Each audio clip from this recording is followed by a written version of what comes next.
ஓம் ஸ்ரீ குருப்யோ நமக. நன்றாக குருவாழ்க, குருவே துணை. அன்பார்ந்த சித்தர் ஞான ஜோதிடம் நேயர்களுக்கு உங்களுடைய அபிமான ஜோதிடர் ஜேஎம்எஸ் சந்திரமௌலியின் பதிவு. இந்த பதிவில் நம்ம பார்க்க இருக்கிறது துலாம் ராசி. துலாம் ராசி நபர்கள் என்ன மாதிரி சுபாவங்கள், தன்மைகள், குணாதிசயங்கள் இருக்குங்கிறதை பொதுவாக பார்க்கலாம். டெப்த்தாக பார்க்கும்போது ஒரு ராசியில் பிறந்தாலும் வெவ்வேறு மனிதர்களுக்கு வெவ்வேறு தொழில் வாய்ப்புகள்லேருந்து அவங்களுடைய கேரக்டர்லேருந்து டிஃப்ரென்ஸ் வருதே, என்ன காரணம்ங்கிறத பார்ப்போம். இப்போ துலாம் ராசி சுக்கிரனுடைய வீடு, காலச்சக்கரத்துக்கு அது 7ஆம் வீடு. அது ஒரு சரராசின்னு பேர். சரம்னா அதிகமான வளர்ச்சி அப்படின்னு அர்த்தம். அது மட்டும் இல்லை, அது காற்று ராசி. எது எடுத்தாலும் நான் தான் அப்படிங்கிற அந்த எண்ணம் மேலோங்கி நிற்கும். அப்படின்னா என்ன அர்த்தம்னா, அதிவேகமாக செயல்பட்டு நம்ம வாழ்க்கையில் நம்ம நினச்ச காரியத்தை சாதிக்க பிறந்தவங்கன்னு அர்த்தம். பட் அப்படிப்பட்ட சுக்கிரனுடைய வீட்டில் 3 விதமான கிரகங்கள் வேலை செய்யுது நட்சத்திரங்களாக. சித்திரை நட்சத்திரம் 3-4 பாதம் இருக்குது, சுவாதி நட்சத்திரம் 4 பாதம் இருக்குது, விசாக நட்சத்திரம் 3 பாதம் இருக்குது. இதுக்கு யார் அதிபதி அப்படின்னா செவ்வாய் கிரகம், ராகு கிரகம், குரு கிரகம். இந்த 3 நபர்களும், இந்த 3 கிரகங்களும் தான் நம்ம வாழ்க்கையை வழிநடத்தி செல்லும். அதில் நீங்கள் எதில் பிறக்கிறீங்கிறத வச்சு அந்த சுபாவம் தான் உங்களுக்கு 100% வேலை செய்யும். இப்போ துளாராசியில் சித்திரை நட்சத்திரத்தில் பிறந்தால் செவ்வாயினுடைய பண்புகள் தான் உங்களுக்கு இருக்கும். நீங்கள் சுக்கிரன்னு நினச்சிட்டு இருந்தால் அது சரிப்படாது. ஏன்னா செவ்வாய் மாதிரி தான் உங்களுடைய ஆக்டிவிட்டீஸை அமைஞ்சிடும்.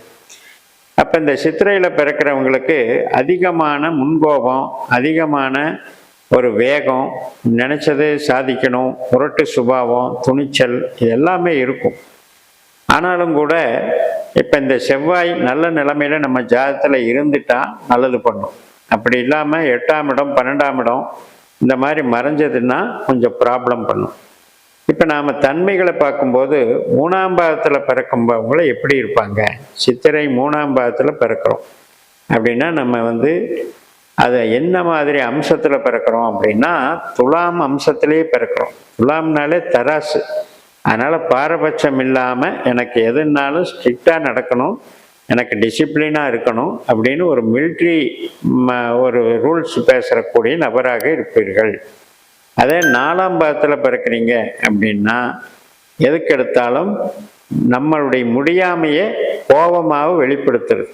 நம்மளால் ஒன்றும் முடியல, ஆனால் அதை ஏற்றுக்காம நாம் கோவப்படுறது, அதிகமாக டென்ஷன் ஆகிறது, நம்மளை நாமளே வருத்திக்கிறது, இதெல்லாம் வெளிப்படும். சரி, இப்போ உங்களுக்கு என்ன தான் லைஃப்பில் டெவலப்மெண்ட் கிடைக்குமா கிடைக்காதா அப்படின்னு பார்த்தீங்கன்னா, இந்த 3-4 பாதங்களில் பிறந்தவங்களில் இந்த 3ஆம் பாதம் பிறந்தவங்களுக்கு மட்டும் தொழில் பலம் நன்றாக இருக்கும். அதாவது ஒரு ஃபைனான்ஸு, ஒரு மதிப்புமிக்க தொழில்களில் உங்களை கொண்டு போய் விட்டுரும். ஆனால் இந்த 4ஆம் பாதத்தில் பிறக்கிறவங்களுக்கு தான் மிகப்பெரிய போராட்டம். சரியானபடி தொழில் அமையாமல், சரியானபடி வேலை அமையாமல், குறைந்த சம்பளத்தில் வேலை பார்த்து கஷ்டப்படுறது. அதெல்லாமல் அந்த தொழிலினுடைய நேச்சரே பார்த்திங்கன்னா ஒரு மாதிரி டவுனான தொழில்கள் அப்படிங்கிறது. தொழிலில் எந்த தொழிலும் நல்ல பெருசு சிறுசுன்னு சொல்ல முடியாது. பட் இருந்தாலும் இப்போ இவங்களுக்கு அமையக்கூடியது ஒரு மாதிரி ஒரு டஸ்ட்டு உள்ள தொழில்னு எடுத்துக்கலாம். இப்போ இப்போ ஒரு நூல் முள்ள பார்த்திங்கன்னா பஞ்சு பறக்கத்தான் செய்யும். அந்த டஸ்ட்டில் தான் வேலை பார்த்தாங்க. ஒரு சுரங்கத்தில் மைன்ஸில் வேலை பார்க்குறவங்க கஷ்டப்பட்டு தான் பார்த்தாங்க. அதே மாதிரி ஒரு ஸ்கேவஞ்சர் இருக்காங்க, சானிட்டரி இதில் இருக்காங்க, ஈவன் மெடிக்கல் ஃபீல்டில் கூட ஏதோ டஃப்பான வேலைகள் பார்க்குறாங்க. இதெல்லாம் இந்த 4ஆம் பாதத்தில் பிறந்தவங்களுக்கு அமைவதுண்டு. பட் உங்களை பொறுத்த வரைக்கும் செவ்வாய் கிரகம் நல்லா அமைஞ்சிட்டா நீங்கள் எப்படி இருந்தாலும் வாழ்க்கையில் வெற்றி பெறுவீங்க. அடுத்தபடியாக நம்ம சுவாதி நட்சத்திரத்துக்கு வருவோம். ராகுனுடைய நட்சத்திரம். சுவாதியில் பிறந்தது தான் மகாலட்சுமி. அப்போ இந்த சுவாதி அப்படிங்கிறது நம்ம மூலாதார சக்கரம் இருக்கு இல்லையா, அதுக்கடுத்து சுவாதிஷ்டான சக்கரத்தை குறிக்கிறது, 6 சக்கரங்கள். அப்போ இந்த சுவாதிங்கிறது தெய்வீகத்துக்கு ஒரு நல்ல கருத்து. உங்களுக்கு அந்த குண்டலினி யோகா இது மாதிரி விஷயங்கள் ஈடுபாடு கிடைக்கும். அதே மாதிரி நுணுக்கமான அறிவு, நுணுக்கமான செயல்பாடு, எதையுமே பிரம்மாண்டமாக டெவலப் பண்ணி கொண்டு போகக்கூடிய ஆற்றல், இதெல்லாம் உங்களுக்கு இருக்கும். இப்போ சுவாதி 1ஆம் பாதம் அப்படின்னு எடுத்துக்கிட்டிங்கன்னா அது வந்து ஒரு ஆளுமை திறன் மிக்க ஒரு அமைப்பு இருக்கும். அதாவது அடுத்தவங்களுக்கு கைடு பண்ணுற அளவுக்கு இருக்கும். 2ஆம் பாதம்னு எடுத்துக்கிட்டிங்கன்னா பொருள் பற்றாக நல்லா டெவலப் பண்ணிடுவீங்க. 3ஆம் பாதம்னு எடுத்துக்கிட்டிங்கன்னா சந்தோஷத்துக்கு முக்கியத்துவம் கொடுப்பீங்க.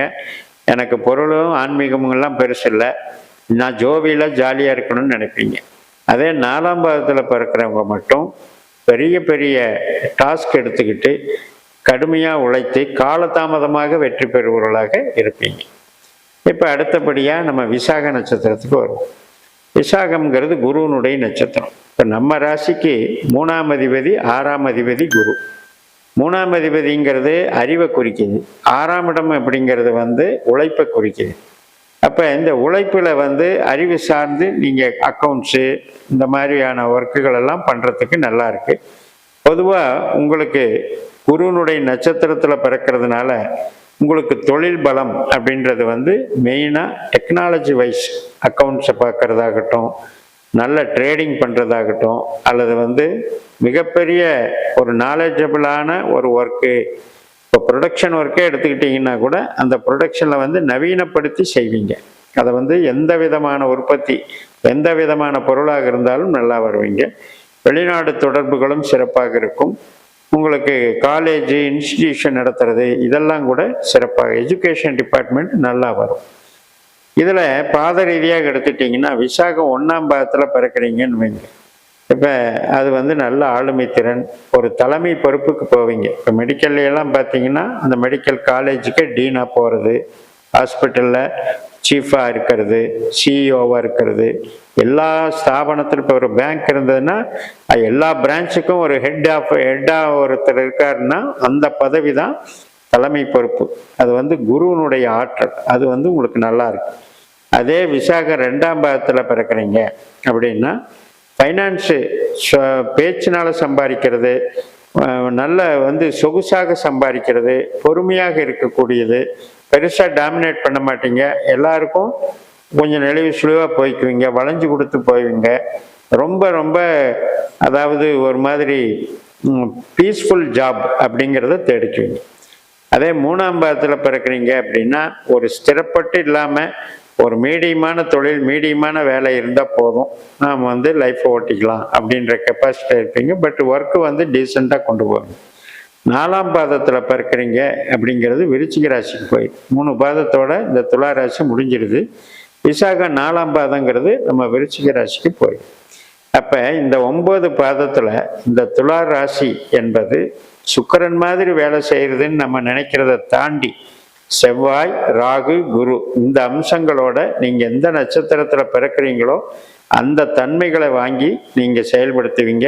நீங்கள் எந்த புள்ளியில் பிறக்கிறீங்களோ அந்த புள்ளியிலிருந்து வேலைக்குன்னு ஒரு புள்ளி, தொழிலுக்குன்னு ஒரு புள்ளி, அதே மாதிரி உறவுக்குன்னு ஒரு புள்ளி அங்கே கிரியேட் ஆகிடும். இதுதான் விதி, இதுதான் பிறப்பின் ரகசியம்.